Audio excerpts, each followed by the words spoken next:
Hello students, I hope you are fine. Today I am going to analyze the poem Brotherhood, Homage to Claudius Ptolemy by Octavio Paz. Homage means showing respect, মানে হলো কাউকে সম্মান জানানো। আর Claudius Ptolemy হলেন astronomer and mathematician from ancient Rome. Ptolemy একজন জ্যোতির্বিদ এবং গণিতজ্ঞ ছিলেন প্রাচীন রোমের। তাকে উৎসর্গ করেই অক্টাভিও পাজ এই কবিতাটি লেখেন। এবার পোয়েট অক্টাভিও পাজ সম্পর্কে একটু জেনে নিই। Octavio Paz Lozano, 1914 to 1998, was a Mexican writer of great renown from the 20th century. Octavio পাজের পুরো নাম ছিল Octavio Paz Lozano। তিনি ছিলেন একজন বিখ্যাত মেক্সিকান সাহিত্যিক 20th সেঞ্চুরির। The recurring theme of his poetry are philosophical speculation about the nature of time and love. তার কবিতার মূল বিষয়বস্তু দার্শনিক চিন্তাভাবনা এবং সময়ের এবং ভালোবাসার প্রকৃতি সম্পর্কে। Some of his famous works are The Sunstone, The Bow and the Lyre, The Labyrinth of Solitude. তার বিখ্যাত সাহিত্য সৃষ্টিগুলি হল দ্য সানস্টোন, দ্য বাউ and the liar, the labyrinth of solitude ইত্যাদি। This poem was originally written in Spanish language in 1987. The original title was Hermandad. এই কবিতাটি প্রথমে Spanish ভাষায় রচিত হয় 1987 সালে হারমানডাড নামে। এটিকে ইংরেজিতে ট্রান্সলেট করেন আমেরিকার বিখ্যাত প্রবন্ধকার এলিয়ট উইনবার্গার। এবার কবিতাটার থিম সম্পর্কে একটু জেনে নেওয়া যাক। In this poem of 8 lines, the speaker conducts an inquiry upon the insignificance of man as compared to the vastness of the universe. Then a realization as to his inclusion in the general scheme of the universe dawns on the speaker. এই 8 লাইনের কবিতায় কবি জানার চেষ্টা করছেন মানুষের অস্তিত্বের গুরুত্ব সম্পর্কে এত বিশাল ইউনিভার্স বা বিশ্বব্রহ্মাণ্ডে। মানুষ কেন পৃথিবীতে এসেছে, তার জীবনের এবং অস্তিত্বের গুরুত্ব বা ভূমিকা কী। তারপর কবির মনে একটা চিন্তা এসেছে এবং তিনি রিয়েলাইজ করতে পেরেছেন এই বিশ্বব্রহ্মাণ্ড বা ইউনিভার্সের সমস্ত কিছুর অস্তিত্বের রহস্য। He realizes the signification of the universal brotherhood of all beings in a scheme of celestial organization. তিনি রিয়েলাইজ অর্থাৎ বুঝতে পেরেছেন এই বিশ্ব ভ্রাতৃত্ববোধের ভূমিকা এবং গুরুত্ব, এবং এই মহাবিশ্ব এবং মানবতা এক সূত্রে বাঁধা। এই বিশ্ব ভ্রাতৃত্ববোধ একটি স্বর্গীয় প্রতিষ্ঠান। আমাদের প্রত্যেক জীবনের একটি উদ্দেশ্য বা পারপাস আছে। এবার কবিতাটা একবার রিসাইটেশন করে নিয়ে আমি লাইন বাই লাইন এক্সপ্লেনেশন করব। I am a man, little do I last, and the night is enormous, but I look up, the stars right, unknowing I understand, I too am written, and at this very moment someone spells me out. I am a man, little do I last, and the night is enormous. কবি বলছেন আমি হলাম একজন মানুষ, অতি অল্প সময় আমার স্থায়িত্বকাল, এবং এই রাত্রি হলো বিশাল। এনার্মাস মানে বিশাল বা দীর্ঘ সময়ের। তিনি বলতে চাইছেন যে তিনি এই বিশাল ইউনিভার্স বা বিশ্বব্রহ্মাণ্ড এবং তার শক্তির সাপেক্ষে এক সামান্য গুরুত্বহীন মানুষ। তিনি বলছেন আমার অস্তিত্ব খুব অল্প সময়ের। এই মহাবিশ্বের তুলনায় একজন সাধারণ মানুষ নগণ্য। এখানে নাইট বা রাত্রি বলতে বোঝাচ্ছে সময় ও স্থানের বিচারে ব্যাপ্ত মহাবিশ্বের বিপুলতাকে। রাত্রিতে মহাবিশ্বকে আরও বিশাল মনে হয়। আমাদের ঘিরে থাকায় মহাবিশ্বের কোনো শেষ নেই। এই মহাসমুদ্রের এক ফোঁটা বা এক বিন্দু হল মানুষের অস্তিত্বের সমান। But I look up, the stars right. কবি বলছেন তিনি তারার বা নক্ষত্র খচিত রাতের আকাশের দিকে চেয়ে দেখলেন। তারারা লেখে। তারারা বা নক্ষত্রগুলির তুলনায় একজন সাধারণ মানুষের অস্তিত্ব একেবারেই নগণ্য।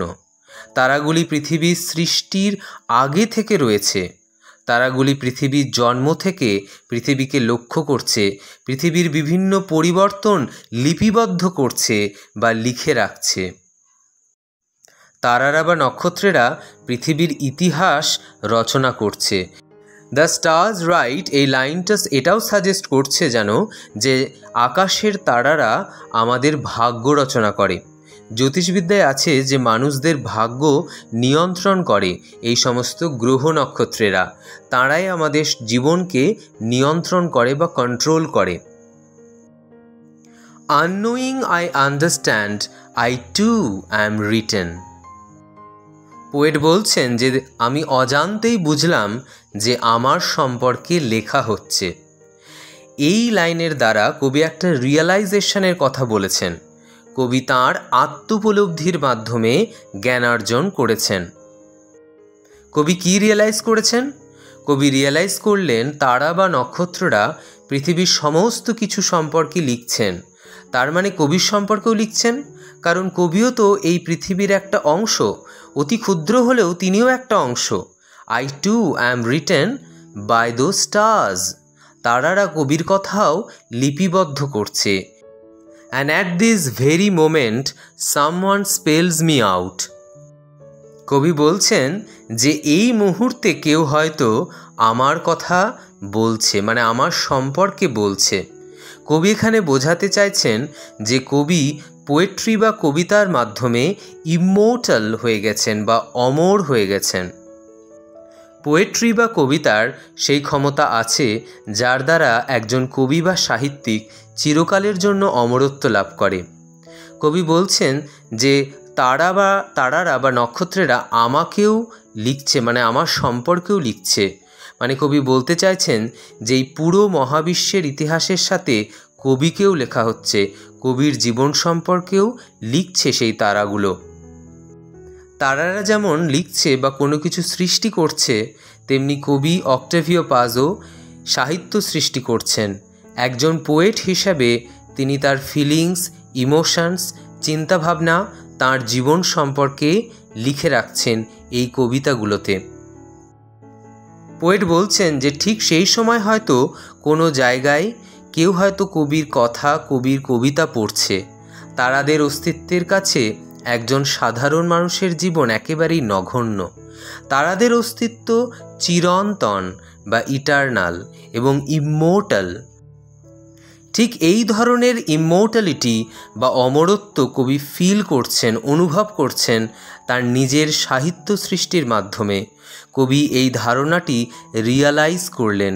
তিনি মনে করছেন একজন সাধারণ হিউম্যান বিং হলেও তাঁর লেখা কবিতা তাকে এই জীবজগৎ তথা এই মহাবিশ্বে অমরত্ব দান করেছে। এবং এই বিষয়ে কবি যেন তারাদের এবং নক্ষত্রদের সাথে একটি সৌভ্রাতৃত্ববোধ বা ব্রাদারহুডের সেন্স ফিল করছেন। শুধুমাত্র তারাদের সাথেই নয়, কবি সমস্ত মহাবিশ্বের সাথে এই ব্রাদারহুড বা ভ্রাতৃত্ববোধ ফিল করছেন। ঈশ্বর যেমন সব কিছু সৃষ্টি করেছেন, ঈশ্বর এই পৃথিবী, এই সৌরজগৎ, মহাবিশ্ব, বিশ্বব্রহ্মাণ্ড, ইউনিভার্স, গ্যালাক্সি এগুলো সৃষ্টি করেছেন, তিনি একজন ক্রিয়েটর। তেমনি কবিও নিজে সাহিত্য সৃষ্টি করছেন, তাই তিনিও একজন ক্রিয়েটর। কবি তার সাহিত্য সৃষ্টির জন্য অমর বা ইমমর্টাল হয়ে গেছেন। পোয়েট এই পৃথিবীর সমস্ত জীবজগৎ, মানুষ, পরিবেশ, প্রকৃতি, মহাবিশ্ব তথা ঈশ্বরের সাথে এই সৌভ্রাতৃত্ববোধ বা ব্রাদারহুড বোধ করছেন বা ফিল করছেন। কিন্তু কবিতাটি ক্লডিয়াস টলেমিকে উৎসর্গ করে লেখা হয়েছে কেন? কবিতাটিকে টলেমিকে উৎসর্গ করা হয়েছে হোমেজ হিসাবে, কারণ ক্লডিয়াস টলেমি প্রথম মানুষ যিনি এই মহাবিশ্ব, বিশ্বব্রহ্মাণ্ড, ইউনিভার্স, সৌরজগৎ সম্পর্কে প্রথম নলেজ দিয়েছিলেন মানব সমাজকে। কবি একটি হোপ বা আশা দিয়ে শেষ করছেন এই পোয়েমকে। তিনি বলছেন মৃত্যুই সব কিছু শেষ নয়, মৃত্যুর পরেও কবি বেঁচে থাকবেন তাঁর সাহিত্য সৃষ্টির মাধ্যমে। পৃথিবীতে বা মহাবিশ্বে যা কিছু ঘটে চলেছে সেটার ব্যাপারে কারণ খুঁজতে যাওয়া বৃথা কবির মতে। কবি বলছেন যে আমাদের উচিত এই পৃথিবীতে নিজেদের আসার উদ্দেশ্য বা পারপাস খোঁজা। কবি বলেছেন যে আমাদের উচিত আমাদের অস্তিত্বের কারণ নিয়ে প্রশ্ন না করে আমাদের জীবনের এবং অস্তিত্বের পারপাস খুঁজে নতুন কিছু সৃষ্টি করা, অন্যদের সাহায্য করা, ভালোবাসা একে অপরকে, যাতে তার মাধ্যমে আমরা অমরত্ব বা ইমমর্টালিটি লাভ করতে পারি। পৃথিবীতে তথা মহাবিশ্বে সব কিছু একে অপরের সাথে কানেক্টেড। এই কবিতাটি বিশাল ব্রহ্মাণ্ডে মানুষের গুরুত্বহীনতাকে যেমন তুলে ধরে, তেমনি এই মহাবিশ্বে সব কিছুর মধ্যে যে একটা কানেকশন রয়েছে তাকেও প্রকাশ করে। There is a cosmic force that binds everything in the universe. এই মহাবিশ্বে এক মহাজাগতিক শক্তি সব কিছুকে এক ছন্দে বেঁধে রেখেছে। এই মহাবিশ্বে মানুষের অস্তিত্ব হল সময়ের প্রবাহে অতিবাহিত এক খণ্ড সময়কাল, যেন মহাসমুদ্রে এক ফোঁটা বা এক বিন্দু জল। Human knowledge cannot explain the cosmic laws that govern human life and activities, because human ability to reason has its limitations, but we are all linked together in history. এই বিশ্বব্রহ্মাণ্ড তথা মহাজাগতিক নিয়মকে ব্যাখ্যা করতে পারে না মানুষের যে নলেজ, মানুষের জ্ঞান, অর্থাৎ মানুষের জ্ঞানের ধরাছোঁয়ার বাইরে এই যে পৃথিবী এবং তথা মহাবিশ্ব এবং ইউনিভার্স কিভাবে কাজ করছে, কিভাবে চলছে, সেইগুলো মানুষের জ্ঞানের ধরাছোঁয়ার বাইরে। কিন্তু আমরা সকলেই একই সূত্রে সম্পর্কযুক্ত, সবারই সাথে সবারই একটা কানেকশন রয়েছে। Every life has a purpose. প্রতিটা জীবনের একটি উদ্দেশ্য আছে। এই মহাবিশ্ব এবং মানবতা এক সূত্রে বাঁধা, তারা একটা নির্দিষ্ট ছন্দ মেনে চলে। এটি সত্যি যে বিশাল মহাবিশ্বের সাথে তুলনায় তারা যে ক্ষুদ্র তা মানুষ বুঝতে পারে, কিন্তু আত্মোপলব্ধির মধ্য দিয়ে তারা জ্ঞান লাভ করে, বুঝতে পারে এই বিশাল বিশ্বের তারাও একটা অংশ, তারাও একটা পার্ট।